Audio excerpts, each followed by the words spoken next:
illallah la ilaha illallah la ilaha illallah la ilaha illallah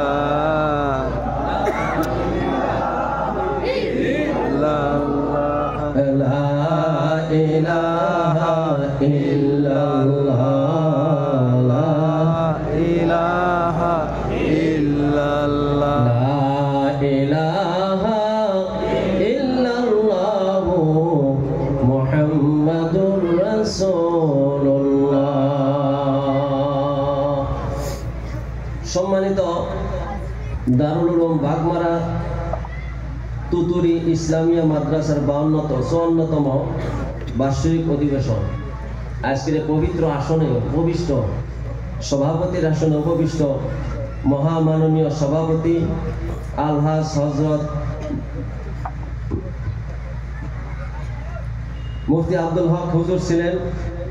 এখন আমাদের হুজুর বর্তমান যিনি আছেন শাইখুল হাদিস আলহাজ আমার উস্তাদ মাওলানা ইসহাক আলী, নাম নেওয়া লাগে না তথাপি মানে নিয়মের জন্য, স্রষ্টা ছাড়া এই বিশ্ব জগৎ কেউ সৃষ্টি করে না।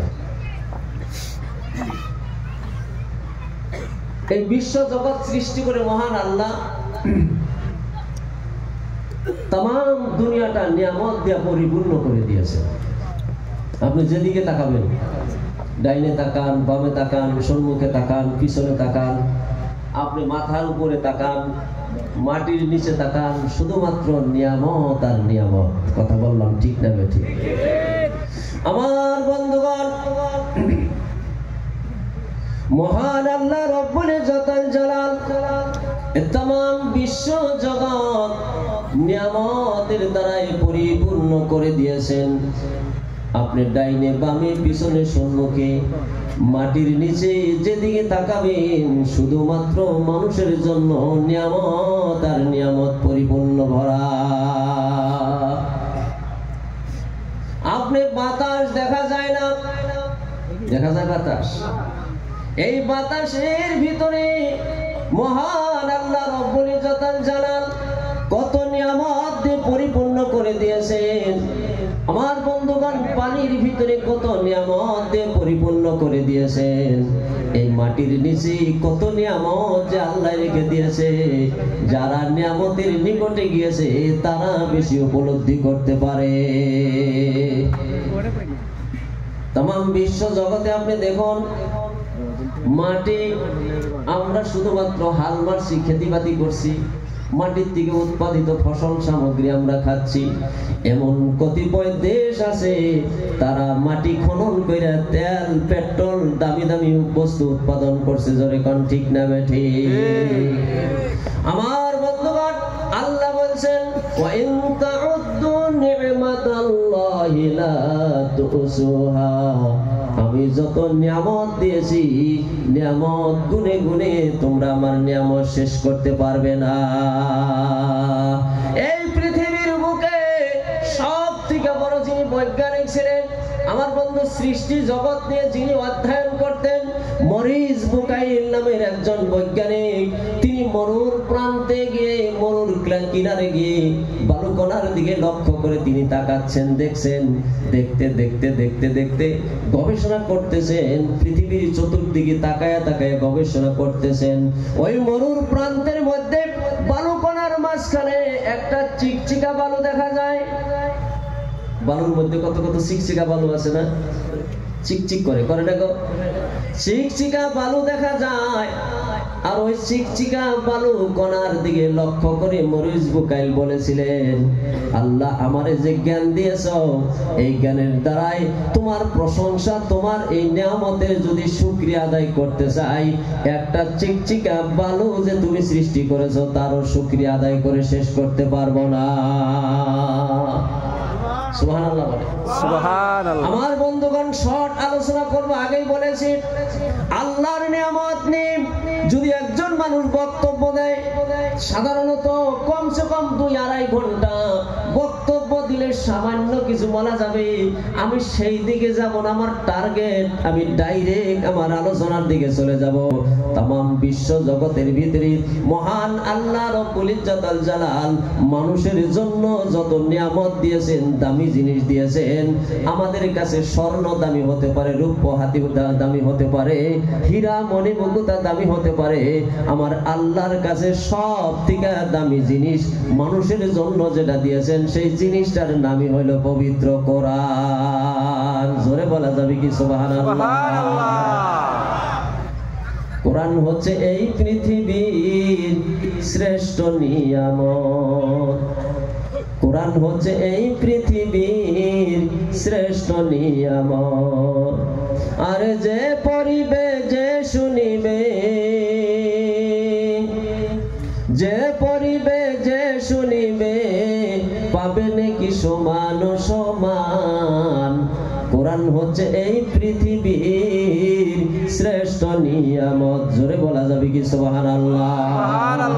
আমার বন্ধুগণ, আল্লাহ রাব্বুল ইজ্জত আল জালাল তামাম গোটা বিশ্ব জগতে আল্লাহ মানুষের জন্য যত কিতাব পাঠিয়েছেন, 126 খানা সহিফা, 4টা বড় বড় গ্রন্থ পাঠিয়ে দিয়েছেন, তৌরাত, জবুর, ইনজিল, ফুরকান পাঠিয়ে দিয়েছেন। 4টা কিতাবের ভিতরে শ্রেষ্ঠ কিতাব যার নাম হলো পবিত্র কোরআন। কোরআনের বিশুদ্ধতা আছে, নির্ভুল একটা গ্রন্থ। এই কোরআনের কোন ভুল কোন বৈজ্ঞানিক, কোন দার্শনিকের আজ পর্যন্ত ধরে দিতে পারে নাই, পারবেও না কিয়ামত পর্যন্ত। আমার বন্ধুগণ, কোরআনে কারিমে কোনো ভুল নাই, সন্দেহ নাই, এতে কোনো সন্দেহ কারো আছে নাকি? জোরে বলে। কোরআন বলেছেন জালিকাল কিতাব লা রাইবা ফি।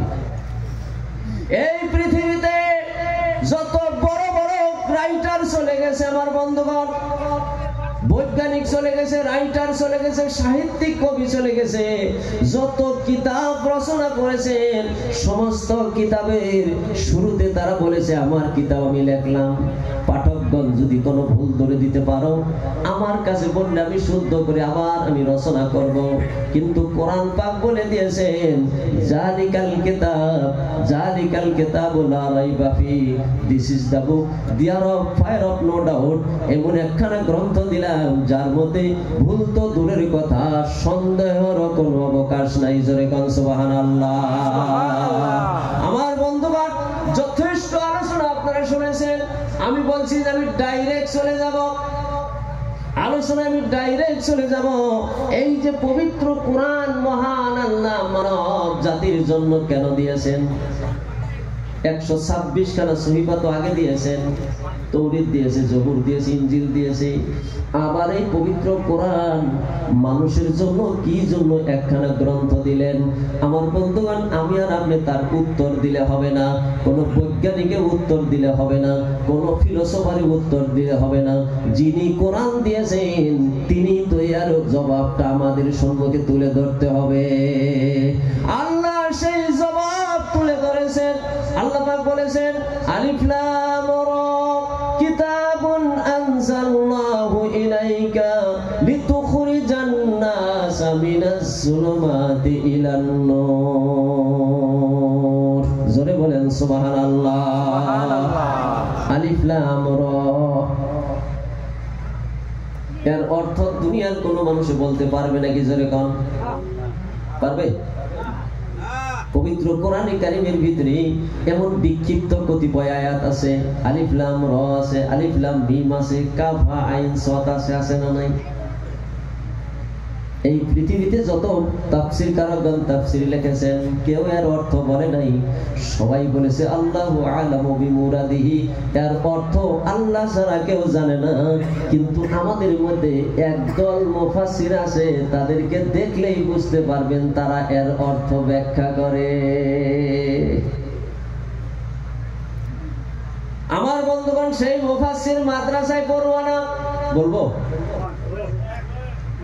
আমার মুরব্বিয়ান সকল, ও যুবক ভাইরা, তাদেরকে দেখলেই বুঝবেন গলায় বড় বড় গোটা, মাথায় দেখবেন জট, মোজগুলা দেখবেন এরকম বামরায় রাইখা দিয়েছে, ওটা মোজের ঠালে আপনি মুখটাই তালাশ করে পাইবেন না। ভালো করে চাইছা যদি আপনি দড়ি ভাগ দেন, আমার একটা বন্ধ বান্ধন যাইব।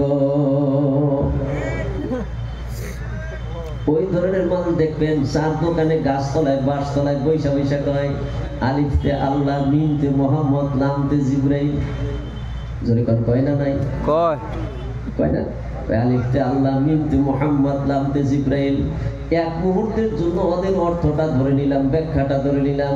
আলিফতে আল্লাহ ধরে নিলাম, মিমতে মোহাম্মদ ধরে নিলাম, লামতে জিবরাইল কেমনে কইরা হইল? তার মানে এটা একটা সিটারি। জোরে কোন ঠিক না বেঠে? এই অর্থ মানা যাবে? আমার বন্ধুগণ, এই অর্থর দ্বারে কাছে যাব না। আলিফ লাম রা, আল্লাহ পাক বলে দিয়েছেন আলিফ লাম রা কিতাবুন আনজালনাহু ইলাইকা। মন করা অর্থ ব্যাখ্যার জন্য আমি কোরআন তোমাদের কাছে দেই নাই, আমি আল্লাহ এই কোরআন দিয়েছি। কিতাবুন আনজালনাহু ইলাইকা, রাসূল হে এই কোরআন আপনাকে দিলাম। কেন এই কোরআন দিয়েছি আপনি কি জানেন? আমি মাওলানা আনোয়ারকে যদি বলা হয়, ও মাওলানা আনোয়ার এই কোরআন কেন দিয়েছে, বর্তমান যে অবস্থা সেই অবস্থার ক্ষেত্রে আমি জবাব দেব, কোরআন আল্লাহ পাক আমাদেরকে দান করে দিয়েছেন, এই কোরআন দিয়ে খতম করবার দাওয়াত খাবো। কোরআনে কারীম আল্লাহ পাক দান করেছেন, আমি একটা গাড়ি যখন নতুন গাড়ি কিনবো, গাড়ি কেনার পরে এই গাড়ির সামনে সূরা ইয়াসিন, সূরা রহমান, সূরা মুখ লাগাবো।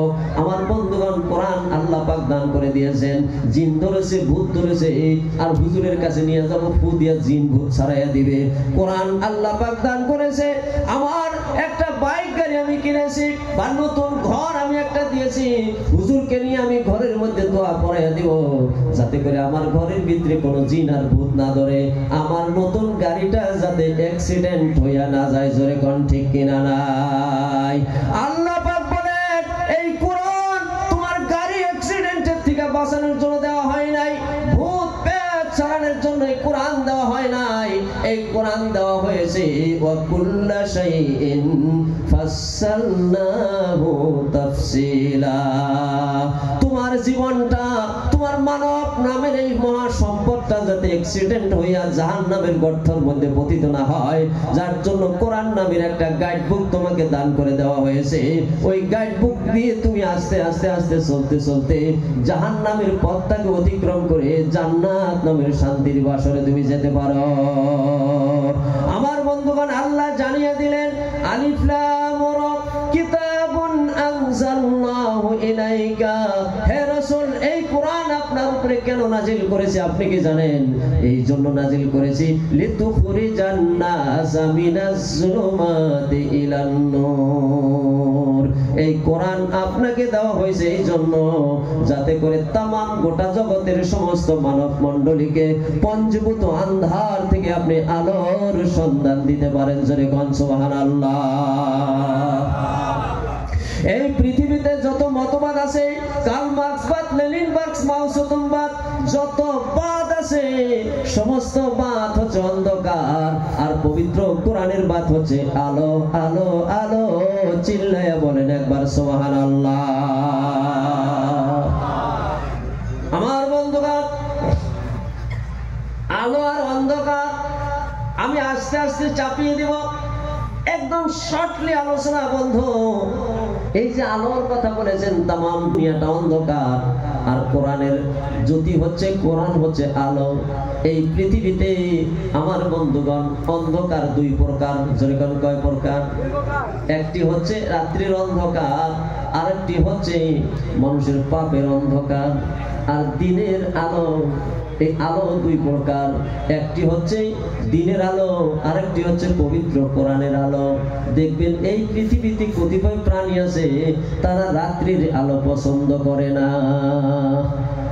পৃথিবীতে কতিপয় যারা প্রাণী আছে, তারা যত রাত হবে তত তাদের কাছে পছন্দ। যেরকম ফেসা, চামচিকা, রাত্রিতে যদি রাত্রি প্রহর হয় তাদের কাছে কিন্তু সেগুলা ভালো লাগে না। যেরকম ঠিক না বে ঠিক? আমার বন্ধুগণ, ঠিক তদ্রুপ মানুষের মধ্যেও ফেসা সদৃশ, চামচিকা সদৃশ কতিপয় মানুষ আছে তারা পবিত্র কোরআনের আলো পছন্দ করে না। জোরে কোন আছে না নাই?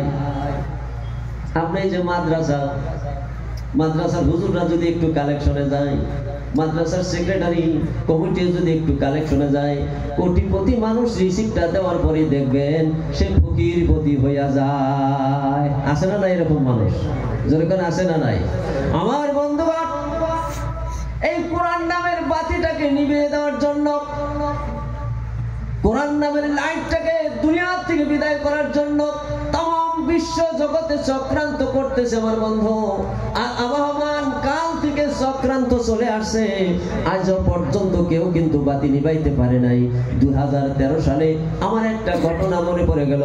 2013 সালে আমেরিকার জমিনে একজন ইহুদি, নাম তার বাস্তব টেরিজম, তিনি আল্লাহর কালাম পবিত্র কোরআনটাকে পড়া তাম দুনিয়ার সমস্ত মুসলমানকে অপমান করার জন্য চেষ্টা করলো। আপনারা জানেন ঘটনা, 2011 সালে যখন এই ঘটনা শুনলাম, মনটা কেঁদে গেল, প্রাণটাকে ভেঙে গেল। কি করব, করার উপায় নাই।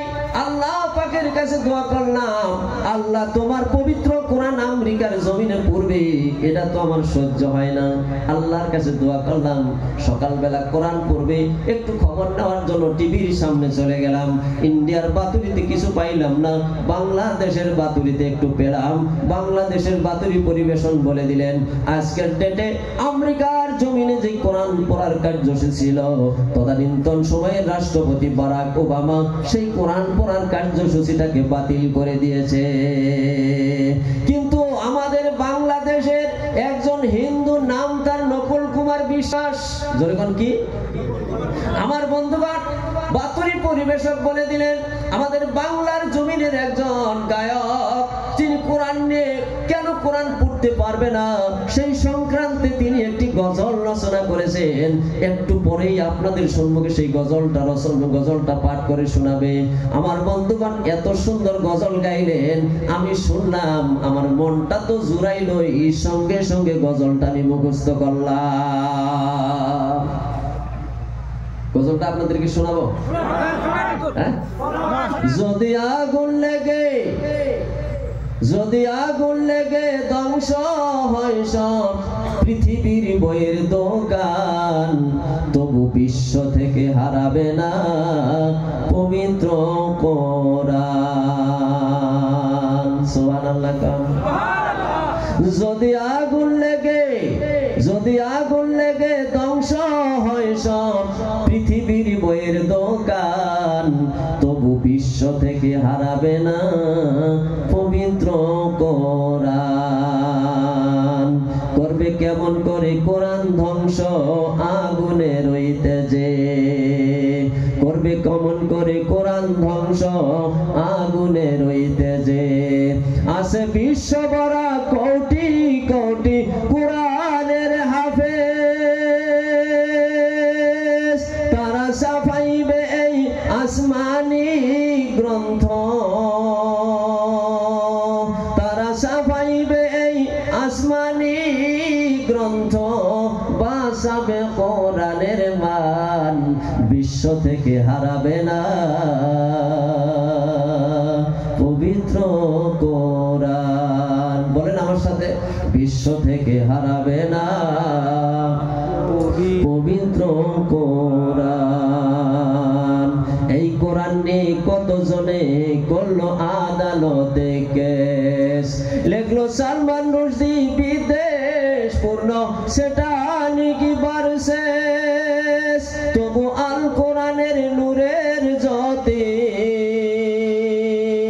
তবু আল কোরআনের নূরের জ্যোতি সারা বিশ্বে বিদ্যমান, বিশ্ব থেকে হারাবে না পবিত্র কোরআন। আরে পাকিস্তানের জিয়া মল্ল দুর্ঘটনায় ভাই, তার বিমান পুড়ে ছাই হইল, তার বিমান পুড়ে ছাই হইল, কোরআন পড়ে নাই। সুবহানাল্লাহ। কোন পাকিস্তানের রাষ্ট্রপতি ছিলেন জিয়াউল হক সাহেব, তিনি বিমান অ্যাক্সিডেন্টে মারা যান। তিনার সব শেষ, বিমান শেষ, কিন্তু পকেটে ব্যাগে ছোট্ট একটি কোরআন ছিল, সেই কোরআনটা পড়ছিল না। সুবহানাল্লাহ। আজকেও দেখবেন আমাদের অনেক মানুষের বাড়ি ঘর পড়ে যায়, এ হয় সে হয়, হ্যাঁ, সব শেষ হয়ে যায়, কোরআন কি পড়ে? তাই নকুল কুমার বিশ্বাস বলেছেন, নকুল কুমার বিশ্বাস একজন হিন্দু মানুষ, আজকাল পৃথিবীতেও মুসলমানের বিপক্ষে একজনে যদি মাত মারছে আর মুসলমানের পক্ষে যদি শক্ত মাত মারছে, তাহলে একজন হিন্দু মানুষ বলছে, যেরকম ঠিক না বেঠিক? পাকিস্তানের জিয়া মল্ল দুর্ঘটনায় ভাই, তার বিমান পুড়ে ছাই হইল, কোরআন পুড়ে নাই। গ্রন্থ যেমন ছিল তেমন আছে, গ্রন্থ যেমন ছিল তেমন আছে, একটি সূরাও হয়নি ম্লান, বিশ্ব থেকে হারাবে না পবিত্র কোরআন। সুবহানাল্লাহ। কোরআন দুনিয়া থেকে শেষ করতে পারবে? বিদায় করতে পারবে? হ্যাঁ, যেরকম পারবে। কেন পারবে না? একটা উদাহরণ দিলেই আপনারা বুঝতে পারবেন। এই এনে যদি আগুন জ্বালানো হয়, জাবা জঙ্গল দিয়া বহুত আগুন জ্বালে, ধাও ধাও করে আগুন জ্বলছে, 4-5 জন লাঠি দিয়া যদি আপনি বলেন যে লাঠি দিয়া বাইরে আগুন নিবান, ভাই আগুন নিবানো যাবে? যেরকম পারবে? কি হবে? আগুন কমবো না বাড়বো? আরো বাড়বো। যেরকম ঠিক কিনা নাই? আমার বন্ধুগণ, আমার আল্লাহ জাল্লে শানু পরওয়ারদিগার আলম তিনার পাক কালাম পবিত্র কোরআন কারীমের ভিতরে জানিয়ে দিলেন, ইউরিদুনা লিউতফিউ নূরাল্লাহি বিআফওয়াহিহিম ওয়াল্লাহু মুতিম্মু নূরিহি ওয়ালাউ কারিহাল কাফিরুন। ও কাফির বেঈমানেরা, শুনে নাও, আমার আল্লাহর কালাম তোমরা কি মুখের ফুৎকার দিয়া আমার দিন নামের মহান জ্যোতিটাকে তোমরা মুখের ফুৎকার দিয়া নিবে দিতে চাও নাকি? কখনোই কখনোই তোমরা এটা পারবে না। জোরে বলা যাবে কি সুবহানাল্লাহ? আমার বন্ধুগণ, আরো একটা উদাহরণ যদি আমি দেই, এই যে লাইটটা দেখছেন না, লাইটটা এই যে হ্যালোজিন লাইট দেখছেন না, কেউ ফু দিয়ে নিভাইতে পারবেন? যখন পারবেন? সব মানুষ যদি একযোগে ফু দেয়, এই আপনাদের বঙ্গাইগাঁও নাই নাকি চিরাং ডিস্ট্রিক্টের সমস্ত মানুষ যদি একযোগে ফু দেয়, নিবে? সারা আসামের মানুষ, আমার বন্ধুগণ, সারা আসাম কেন গোটা বিশ্ব জগতের সমস্ত মানব মণ্ডলী যদি একযোগে ফু দেয়, এই লাইটটা নিভাইতে পারবে না। কেন পারবে না? লাইটটার নির্দিষ্ট জায়গায় একটা সুইচ লাগানো আছে, যেরকম আছে না নাই? ওই সুইচটা অন করা আছে, ওই ছোট্ট বালকটা যদি অফ করে দেয় এখনই নিভিয়া যাবে। আমার আল্লাহ জানান, ও तमाम দুনিয়ার মানুষ শুনে নাও, আমি আল্লাহ কোরআন নামের লাইটটা, কোরআন নামের বাতিটা तमाम দুনিয়ার মানুষের কাছে দিয়েছি, কিন্তু এর সুইচটা কোনো দেওয়ানি মাতাব্বর মাস্টার ইঞ্জিনিয়ার প্রফেসর রাজা বাদশার কাছে দেই নাই। এর সুইচটা আমি আল্লাহ আমার আরশে আজিমের সঙ্গে লাগিয়ে রেখেছি। জোরে কোন সুবহানাল্লাহ।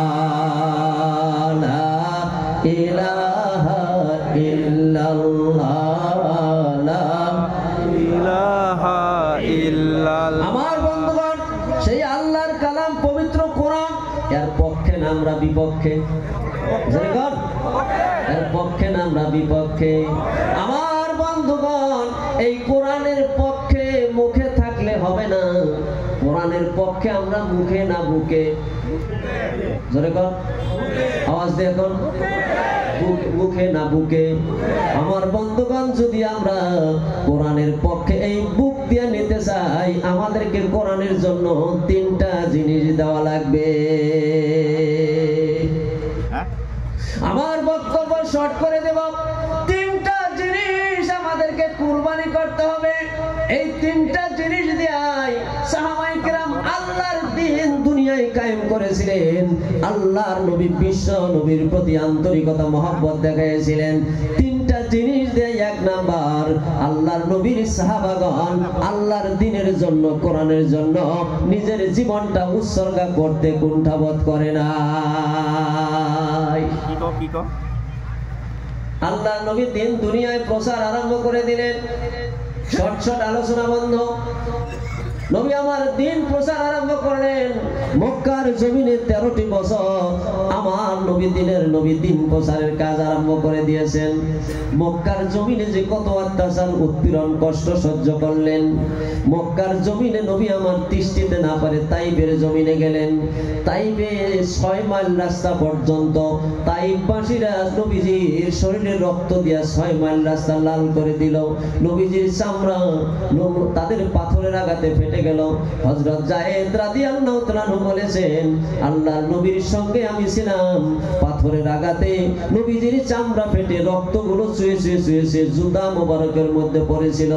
যখন আমার দিনের নবী তাইফের জমিন দিয়ে হাঁটতেন, হাঁটার সময় যেভাবে পানি জুতার মধ্যে দিয়ে হাঁটলে খপ খপ খপ খপ চপ চপ চপ চপ শব্দ হয়, আমার দিনের নবী বিশ্ব নবী হাঁটার সময় ওরকম শব্দ অনুভব করেছিলাম। বুঝলেন আমার বন্ধুগণ, তাইফের ময়দানে পাথরের আঘাত নবী আমার খেয়ে আবার মক্কায় ফিরে আসলেন। মক্কার জমিনে 13 বছর থাকার পর অত্যাচার বেড়ে গেল। এক সময় কাফির বেঈমানেরা মাশওয়ারা করলো দিনের নবী বিশ্ব নবীকে দুনিয়া থেকে বিদায় করে দিবে। আল্লাহর নবীকে যেই রাত্রিতে দুনিয়া থেকে বিদায় করে দিবে, ওই রাত্রিতে মহান আল্লাহ রব্বুল ইজ্জত জালাল জানিয়ে দিলেন, আমার নবী আমার হাবিব আমার দোস্তরে আর মক্কার জমিনে তুমি থেকো না, যাও যাও যাও, তুমি মক্কা থেকে মদিনার দিকে তুমি হিজরত করো। আমার মুরব্বিয়ান সকল, দিনের নবী বিশ্ব নবী মদিনায় হিজরত করবেন রাত্রি বেলায়। হযরত আলী রাদিয়াল্লাহু তাআলা ডেকে বলতেছেন, আলী রে, আমি আর মক্কার জমিনে আমার থাকা হবে না, আমি মদিনার দিকে যাব।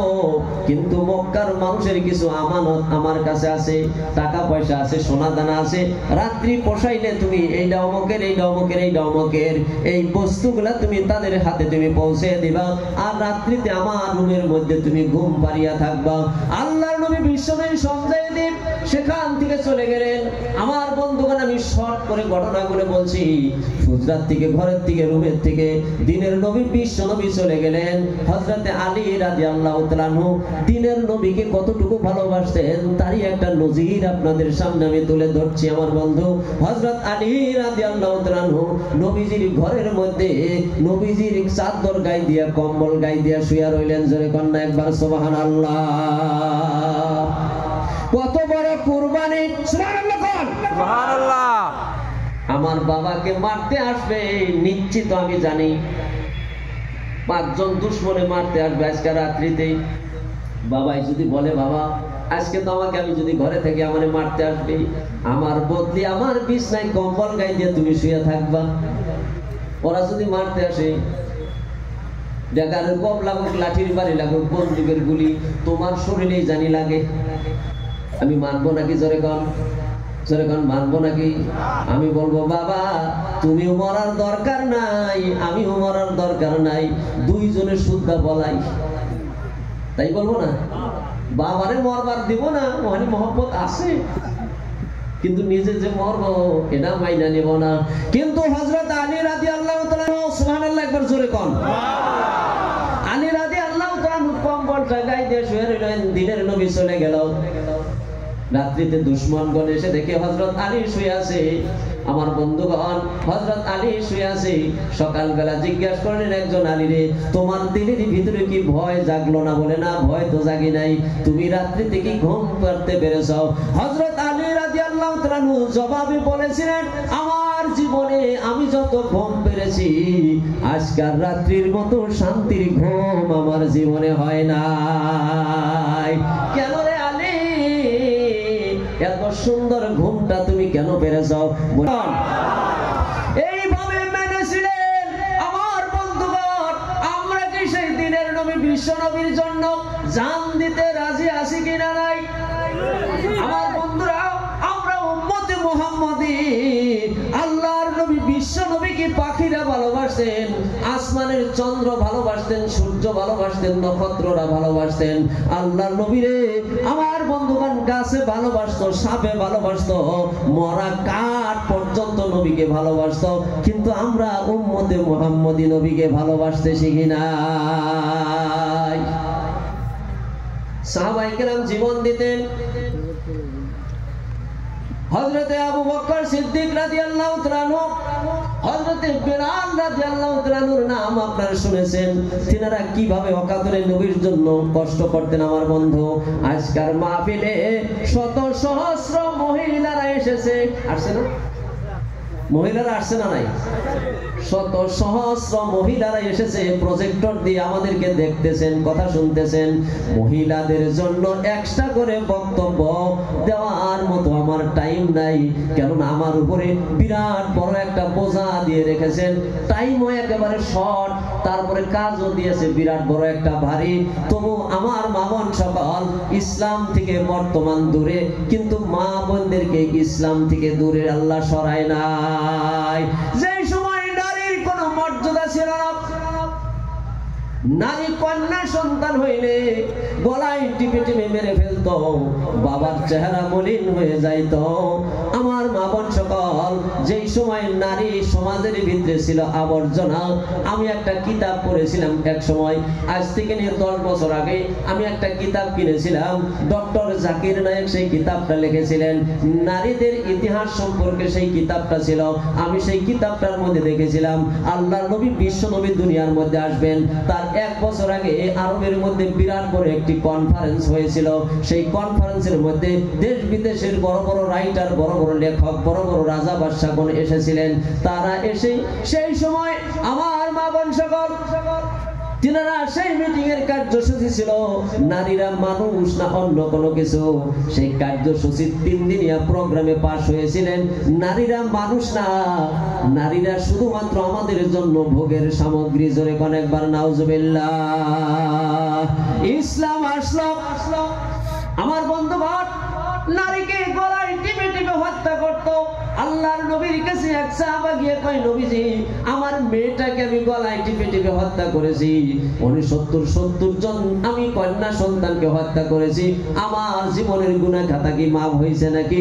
শেষের বেলায় আমার মেয়ে জামিলাকে আমি হত্যা করেছি, জামিলার ঘটনাও আমি বলবো না, জামিলাকে আমি হত্যা করেছি, ওই জামিলার হত্যার গুনাহ কি আমার মাফ হয়েছে নাকি? জামিলার হত্যার ঘটনা আল্লাহর নবী বিশ্ব নবীর কাছে বললেন। আল্লাহর নবী দিনের নবী কাঁদতেছেন, 2 চোখের পানি টপ টপ টপ টপ করে পড়ে। দিনের নবী আমার সেই জায়গা থেকে উঠিয়া আল্লাহ পাকের কাছে তাকিয়ে রইলেন। আল্লাহ রব্বুল ইজ্জতান জালাল ওহীর দ্বারা জানিয়ে দিলেন, নবী হে আমার, तमाम দুনিয়ার সমস্ত মানুষকে জানিয়ে দিন, হুন্না লিবাসুল লাকুম ওয়া আনতুম লিবাসুল লাহুন্না। জোরে জোরে কোন সুবহানাল্লাহ। ও দুনিয়ার পুরুষরা, নারীকে ছোট করো না, নারী হচ্ছে তোমাদের পোশাক। ও দুনিয়ার নারীরা, তোমরাও পুরুষকে তাচ্ছিল্য করিও না, পুরুষ হচ্ছে তোমাদের পোশাক। ও দুনিয়ার পুরুষরা, তোমাদের যৌবন, শক্তি, সমর্থ, তোমাদের বাহাদুরি সব কিছু ধুলাই লুটিয়ে যাইতো আর যদি আমি নারী জাতিটাকে সৃষ্টি না করতাম। কথা কোন হাসান মিসা? আবার আল্লাহ বলেন, ও দুনিয়ার নারীরা, তোমাদের রূপ যৌবন, তোমাদের মানজা ঘুমানে সেই মিষ্টি হাসিটা, ঠোঁটের পাতা পাতা সেই মিষ্টি হাসিটা, তোমার সেই ডাবর ডাবর চোখের সেই চাউনিটা, এই পৃথিবীর বুকে কাউকে তুমি দেখতে পেতে না যদি আমি পুরুষ জাতিটাকে বানিয়ে না দিতাম। জোরে কোন ঠিক কিনা নাই? আমার মা বোন সকল, ইসলাম আপনাদেরকে তো ঠকায় নাই। যখন ইসলাম এই আল্লাহ পাক ইসলামের মধ্যে যখন কবুল করেছেন, সর্বপ্রথম যাকে কবুল করেছেন তিনি একজন মহিলা। শাহাদাতের ক্ষেত্রে সর্বপ্রথম যাকে শাহাদাত হিসাবে গ্রহণ করেছেন তিনিও তো একজন মহিলা, হযরতে সুমাইয়া রাদিয়াল্লাহু তাআলা আনহা। জোরে বলা যাবে কি সুবহানাল্লাহ? আমার মা বোন সকল, আসুন ইসলামের দিকে আসুন। নবী আমাদের জন্য কষ্ট করেছেন। নারী পুরুষ নির্বিশেষে আল্লাহর দ্বীন রক্ষার জন্য যদি আমরা মেহনত করি, সর্বপ্রথম আমাদের জানটা দেওয়া লাগবে, তবেই তো ইসলাম রক্ষা হবে। জোরে কোন ঠিক কিনা নাই? এই যে ইসলাম, আমরা ভাবি আমাকে রক্ষা করবে, তমকে রক্ষা করবে, তমকে রক্ষা করবে। আমাদের দিন, আমাদের ইসলাম আমাদেরকেই রক্ষা করা লাগবে। জোরে কোন ঠিক কিনা নাই? সাহাবায়ে কেরাম কারো দিকে তাকায় নাই, নিজের জীবনটা ইসলাম রক্ষা করেছে। আমার বন্ধুগণ, আমি বলেছিলাম বেলাল রাদিয়াল্লাহু তাআলা আনহুর কথা। আমার বন্ধু বেলালের কষ্টের কথা আপনারা জানেন, হযরতে খাব্বাব রাদিয়াল্লাহু তাআলা আনহুর কষ্টের কথা আপনারা জানেন। আমার বন্ধুগণ, হযরতে জাফর রাদিয়াল্লাহু তাআলা আনহুর কথা আপনারা জানেন। তিনারা নিজের জীবনটা দিয়া কেমনে করে ইসলাম জিন্দা করে রেখেছিলেন। হযরত জাফর রাদিয়াল্লাহু তাআলা আনহু মতার প্রান্তে যুদ্ধ করতেছেন, সেনাপতি ছিলেন তিনি। যুদ্ধ করতে করতে করতে করতে হযরত জাফর রাদিয়াল্লাহু তাআলা আনহুর এক পর্যায়ে তেনার ডান হাত কেটে দিলেন। ডান হাতটা যখন কেটে দিল, ডান হাতটা জমিনের মধ্যে পড়ে গেল। বাম হাতটা ইসলামের পতাকা উঁচু করে ধরলেন। আবার একজন এসে বাম হাতের মধ্যে কোপ দিলেন। বাম হাতটা কেটে যখন পড়ে গেল, দুইটা কাটা হাত দিয়া বুকের মধ্যে ইসলামের পতাকা উঁচু করে ধরলেন। জোরে বলা যাবে কি সুবহানাল্লাহ? আবার একজন এসে গলার মধ্যে কোপ দিলেন, গলাটা কেটে জমিনের মধ্যে পড়ে গেল। ময়দানে এলান হয়ে গেল, মুসলমানের সেনাপতিকে কাতল করে দেওয়া হয়েছে। একজন চালাক সাহাবা এসে লক্ষ্য করে দেখে ঘটনা সত্যি কিনা নাই।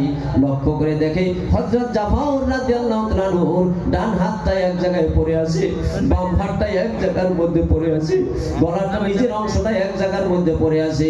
যতক্ষণ পর্যন্ত ইসলামের পতাকা কেউ হাত দিয়া ধরে নাই, ততক্ষণ পর্যন্ত কাটা মাথা দিয়া দাঁত দিয়া কামড়ায়া ইসলামের পতাকা উঁচু করে ধরে রেখেছিলেন, জমিনে পড়তে দেয় নাই। সুবহানাল্লাহ বলেন। আমরা তো তাদেরই উত্তরসূরি, আমরাও ইসলাম আমরা জিন্দা রাখবো। জোরে বলেন ইনশাআল্লাহ।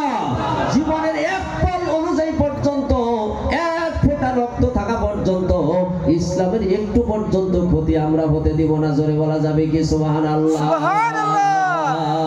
আমার বন্ধুগণ, আমার শর্ট আলোচনা কখন বান আমার লাল বাতি টিপে এসে যায়, আমি বড় চিন্তা করে কথা বলি। কোন জায়গায় আমি অ্যাক্সেস কিছু করার চেষ্টা করি না। আমার জীবন, আমাদের জীবন আল্লাহর দ্বীনের জন্য, নবীর জন্য দিতে আমরা রাজি আছি কিনা নাই? 2 নম্বর, আমার বন্ধুগণ, সময় দেওয়া লাগবে। কি দেওয়া লাগবে? সময়। এই যে মাদ্রাসা, আল্লাহর নবীর বাড়ি, সুবহানাল্লাহ কোন? সুবহানাল্লাহ। আমার বন্ধুগণ, বাগমারা অঞ্চলের মানুষ যে কতই ভাগ্যবান। এই যে মাদ্রাসা করেছেন আজকে 54 বছর, কত হাজারটা আলিম আপনারা বানাইতে পারছেন। কথা কোন ঠিক না ঠিক? হাজারটা কারি বানাইছে, হাজারটা হাফিজ আপনাদের 1 টাকা 2 টাকা, 1 মুষ্টি চাউল, একটা আন্ডা, গাছের একটা লাউ, এই দিয়া দিয়া দিয়া দিয়া এই বাপ মারা পাশে এই আল্লাহর দ্বীনের খুঁটিটা জিন্দা কইরা রাইখা হাজার হাজার দ্বীনের মুজাহিদ সৃষ্টি কইরা দিয়েছে। জোরে কোন ঠিক না ঠিক? তবে আমার বন্ধুগণ, এই মাদ্রাসা যারা করেছিল তারাও কিন্তু বর্তমান সুখে দিন কাটাচ্ছে। সুবহানাল্লাহ কোন? এই মাদ্রাসা আজকে আমরা এখানে বসেছি, অনেক মানুষ বসতে চায় না, রাস্তা দিয়ে ঘুরতেছে। এই চেয়ারটায় আজকে আমি বসেছি, কালকে চেয়ার পরে থাকবে, কিন্তু আমি থাকবো না। এই প্যান্ডেল থাকবে, আমি থাকবো? যেরকম থাকবো? থাকবো না। আইনামা তাকুনু ইদরিকুমুল মাউত ওয়ালাউ কুনতুম ফি বুরুজিম মুশাইয়াদা। মরণ থেকে পালাও তুমি, মরণ তোমায় লইবে গিরি। যদি সুদূর আকাশ পানে লাগাও সেথায় লাগাও সিঁড়ি। আমার বন্ধুগণ, সেই জন্যই মাদ্রাসাকে আমরা মহব্বত করা লাগবে কিনা নাই? জোরে কোন? মহব্বত করা লাগবে না নাই? কি দিয়া? জান দিয়া, তারপরে কি সময় দিয়া। মাদ্রাসায় আপনি একদিন একটু আসেন, মাদ্রাসায় একটু খবর নেন, মাদ্রাসার তালবে ইলম কি খাইলো, মাদ্রাসার হুজুররা কেমনে করে চলে, মাদ্রাসার অবস্থাটা কি রকম, মাদ্রাসার একটা বেড়া নষ্ট হয়ে গেছে, মাদ্রাসার কালেকশনে আমাদের সমাজে দান কালেকশন আইছে, একটু যান। মাসে আপনি একদিন আসেন, সপ্তাহে আপনি একদিন আসেন। মাদ্রাসায় আসার সময় আপনি কিছু বস্তু নিয়ে আসেন, 50টা মিষ্টি নিয়ে আসেন, 20টা ডিমা নিয়ে আসেন, 2 কেজি মোয়া নিয়ে আসেন। 5 কেজি জিলাপি নিয়ে আসেন, আইসা মাদ্রাসার তালবে ইলমের হাতে হাতে আপনি উঠাইয়া দেন, মাদ্রাসার তালবে ইলমের হাতে আপনি মোয়া দেন, বিস্কুট দেন, মিষ্টি দেন। আপনার বাড়িতে বড়ই পাকছে, খুব সুন্দর সুন্দর বড়ই, আপনি এক ব্যাগ বড়ই নিয়ে আইসা মাদ্রাসার তালবে ইলমের হাতে দুইটা দুইটা করে দিয়া দেন। আপনার বাড়িতে কাঁঠাল পাকছে, মাথায় করে কাঁঠালটা নিয়ে আইসা মাদ্রাসার তালবে ইলমের হাতে আপনি ভাইঙ্গা নিজে নিজে দুইটা দুইটা করে রোয়া দেন। আপনাকে ওই মাদ্রাসার তালবে ইলমরা মামা বলবে, ফুবা বলবে, দাদা বলবে, চাচা বলবে, জোরে কোন বলবে কিনা নাই? আপনার সঙ্গে ভালো একটা সম্পর্ক করবে, রাস্তায় দেখলেই সালাম দিব। আরে ওই যে মানুষটা কাঁঠাল নিয়ে আসছিল, ওই মানুষটা আমাদের ডাল খাইতে খাইতে আমাদের জীবন গেল গা। ওই মানুষটা 5 কেজি মাংস কিনা দিছিল, ওই মানুষটা 5 কেজি ডাল কিনা দিছিল, ওই মানুষটা 5 কেজি মাছ কিনা দিছিল, ওই মানুষটা তরকারি কিনা দিছিল, ওই মানুষটা হুজুরে কই আজকে আমাকে মাংসের ব্যবস্থা করে দিছে। দেখবেন আপনার কথাটা তালবে ইলম ভুলতে পারবে না। একদিন আমি আর আপনি তো থাকবো না, মরে যাব।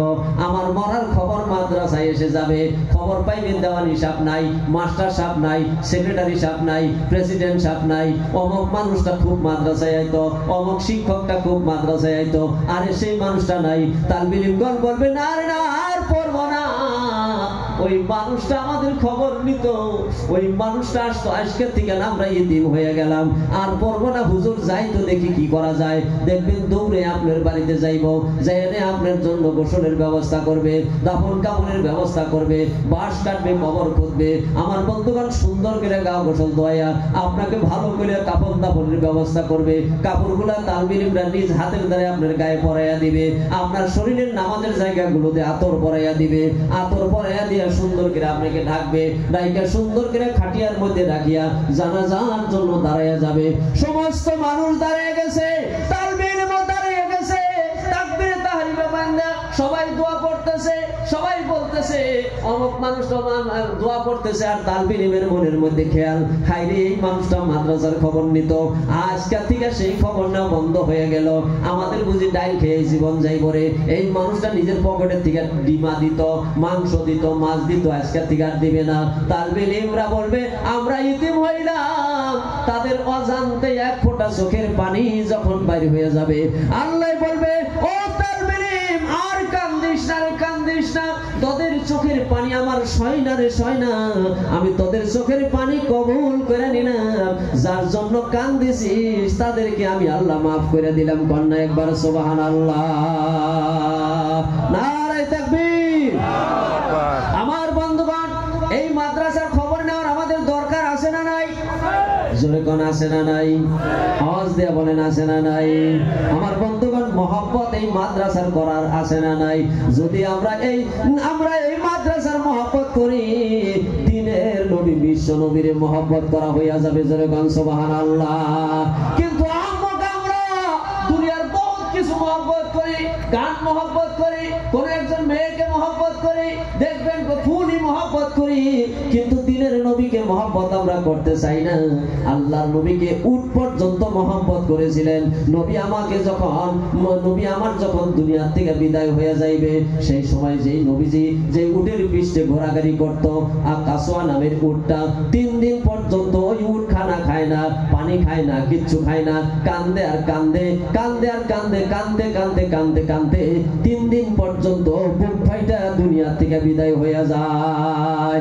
আল্লাহর নবীর জন্য একটা মরা কাঠ পর্যন্ত কান্দে। আমার বন্ধুগণ, ঘটনা একটা মনে পড়লো, বলবো?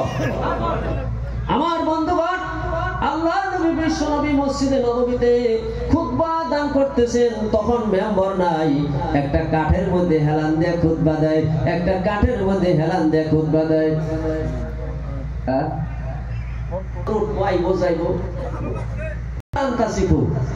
মানে পর্যায় নাই, কিন্তু একটা কথা শেষ হয় না। জোরে কোন ঠিক কিনা নাই? তবে আমার বন্ধুগণ, আমি শেষে দেব, আপনারা অসুবিধা পাইতেছেন, বুঝতেছেন? শেষ দিব, আরো কিছু কব। আল্লাহ নবী বিশ্ব নবী আমার বন্ধুগণ মসজিদ নববীর মধ্যে খুতবা দান করতেছেন। এমন সময় মসজিদের বারান্দায় গন্ডগোল করে, কে যেন গন্ডগোল করে।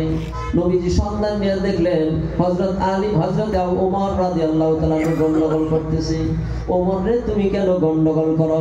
আল্লাহর নবী এই জন্য গন্ডগোল করতেছে, আপনি যে কাঠের মধ্যে হেলান দিয়া খুতবা দান করতেছেন, আপনার শরীরের মধ্যে দাগ লেগে গেছে, আমার সয় না, সেই জন্য আমি গন্ডগোল করতেছি। যদি অনুমতি দেন, আপনার জন্য একটা মেম্বরের ব্যবস্থা করে দেব।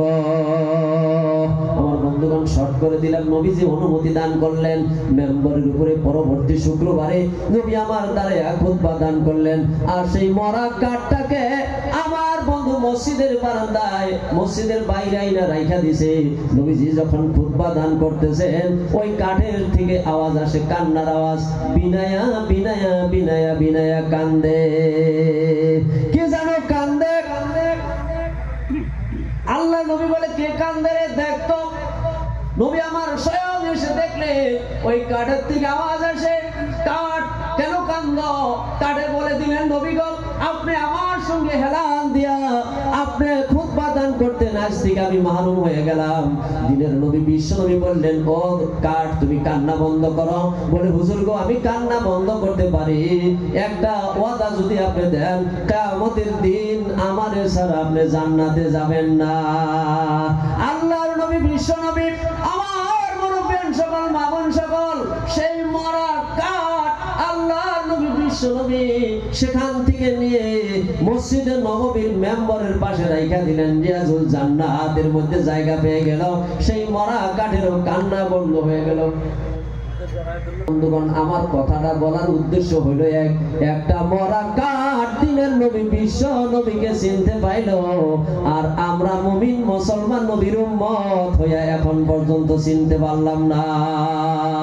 এই যে মাদ্রাসা, আজকে এই মাদ্রাসা যদি আমরা নবীর পাগল হইতাম, আমার বন্ধুগণ, যে খরচ মাদ্রাসা কমিটি করেছে, কমসে কম 3 লক্ষ টাকা খরচ হবে। আমার একটা অনুমানের কথা বলছি, 3 লক্ষ টাকা খরচ করে এই জলসা।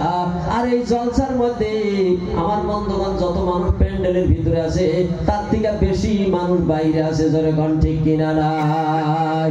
কি উদ্দেশ্য আইলাম, কেন আসলাম? আর নবীর বাড়ির মেহমান হইয়া বেয়াদবি করে নামনাত নিয়ে দুনিয়া থেকে চলে যাব নাকি? নবীর বাড়ির মেহমান হইছি তো শেষ পর্যন্ত আমাদেরকে বসতে হবে, আখিরি মোনাজাত নিয়ে যাওয়া লাগবে। এর আগে বিনা কারণে যদি কেউ আসন ছেড়ে চলে যায়, তার থেকে বেদব আল্লাহর আসমানের নিচার জমিনে নাই। আমার বন্ধুগণ, আমি নাম্বার করব না। এই মাদ্রাসা আমাদের জিন্দা রাখার দরকার আছে না নাই? এটা আপনাদের জন্য গৌরব, অহংকার। আমার বন্ধুগণ, আমি বলছিলাম 3টা জিনিস দেওয়া লাগবে। 1 নম্বর জান দেওয়া লাগবে, 2 নম্বর সময় দেওয়া লাগবে, আর 3 নম্বরে মাল আল্লাহর রাস্তায় অকাতরে দান করতে হবে। এই জানটা খাটাইয়া, সময়টা খাটাইয়া যা উপার্জন করা হয়, তার কিছু অংশ আল্লাহর দ্বীনের জন্য খরচ করা লাগবে। সাহাবায়ে কেরাম দিয়েছিলেন অকাতরে, আর আপনারা তার ফলও পাইছেন।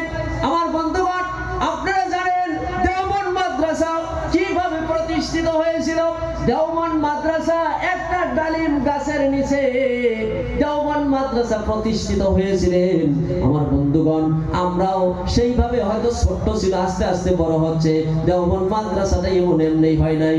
আজকে গোটা বিশ্ব জগতের ভিতরে দেওবন্দ মাদ্রাসাটাই হক পথকে খামচা মেরে ধরে দুনিয়ার মানুষের সাথে হক জিনিসটাকেই বিলিয়ে দিয়েছে। জোরে কোন ঠিক কিনা নাই?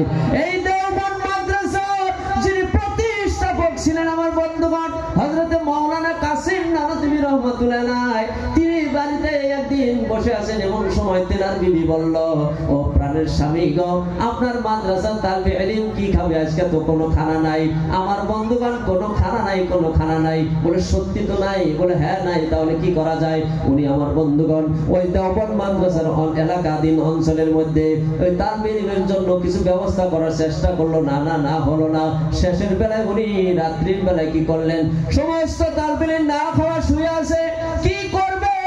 ওই কাসিম নানতুবি রহমাতুল্লাহ আলাইহি কাঁদতেছেন, যারে যারে কাঁদে, আল্লাহর কাছে দোয়া করে, আল্লাহ তোমার দিনের মেহনত এরা না খায়া থাকবে, আমি কি করি এখন? তার উপায় নাই। শেষে উনি রেলি স্টেশনে চলে গেলেন কুলিগিরি কাজ করার জন্য। উনি তো নতুন মানুষ, কুলি হিসাবে তো কেউ জানে না, বস্তু দিবার চায় না। পুরান কুলিরা সহজ সহজ জিনিস সব নিয়ে চলে গেল। এইবার নতুন কুলি বড় একটা গাঠি উঁচা করতে পারে না কেউ। এবার উনি গিয়া বলতেছে এই গাঠটিটা আমারে দাও, নির্দিষ্ট জায়গায় আমি পৌঁছে দিই, আমার কিছু পয়সা দিবা। বলে তোমার তো সেরকম দেখা যায় না, তুমি তো আলিম, তুমি কেমনে বেরা কুলির কাজ করবা? বলে দেন আমারে দেন। আমার বন্ধুগণ, আমার মুরব্বিয়ান সকল শেষের বেলায় দাম দর মিট করে হযরতে কাসিম নানতুবি রাহমাতুল্লাহ আলাইহি বিসমিল্লাহ বলে সেই গাঠটিটা উঁচা করেছে। সেই গাঠটিটা মনে হলো তুলার মতো করে উঁচা করে মাথায় নিয়ে যাচ্ছে।